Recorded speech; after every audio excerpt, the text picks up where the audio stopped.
ಯಾಕೆ ನಿದ್ರಾಹೀನತೆ ಬರುತ್ತೆ?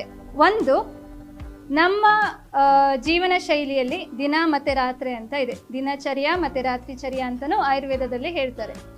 ಈಗ ದಿನದಲ್ಲಿ ಮಾಡುವ ಕೆಲಸವನ್ನು ನಾವು ರಾತ್ರಿ ಮಾಡೋದಿಲ್ಲ, ರಾತ್ರಿಯ ನಿದ್ದೆಯನ್ನು ನಾವು ಹಗಲಿನಲ್ಲಿ ಮಾಡಬಾರ್ದು.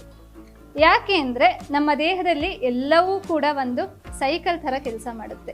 ಯಾವುದೂ ಕೂಡ ಮುಂದೆ ಹಿಂದೆ ಆಗುವಂಥ ಇದಿಲ್ಲ. ಸೊ ಅದೇ ಥರ ದೇಹದಲ್ಲಿ ಒಂದು ಸೈಕಲ್ ಆಗುತ್ತೆ, ಅದನ್ನು ನಾವು ಕಾರ್ಟಿಸಾಲ್ ಸೈಕಲ್ ಅಂತ ಹೇಳ್ತೀವಿ. ಕಾರ್ಟಿಸಾಲ್ ಅಂದರೆ ಸ್ಟ್ರೆಸ್ ಹಾರ್ಮೋನ್.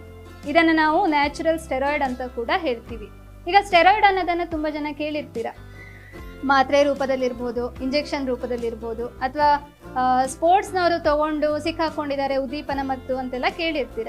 ಯಾಕೆ ನಮ್ಮ ದೇಹದಲ್ಲಿ ಸ್ಟೆರಾಯ್ಡ್ ಇದೆ ಅಂತ ಹೇಳಿದ್ರೆ, ನಾವು ಬೆಳಗ್ಗೆ ಎದ್ದ ತಕ್ಷಣ ನಮಗೆ ಫ್ರೆಶ್ ಅನಿಸುತ್ತೆ, ಆ್ಯಕ್ಟಿವ್ ಅನಿಸುತ್ತೆ. ಈಗ ನಾವು ಮನೆಯಿಂದ ಹೊರಗಡೆ ಹೋಗಿ ಕೆಲಸ ಮಾಡಬೇಕು ಅಂದರೆ ನಮಗೆ ಆ ಸ್ಟೆರಾಯ್ಡ್ನ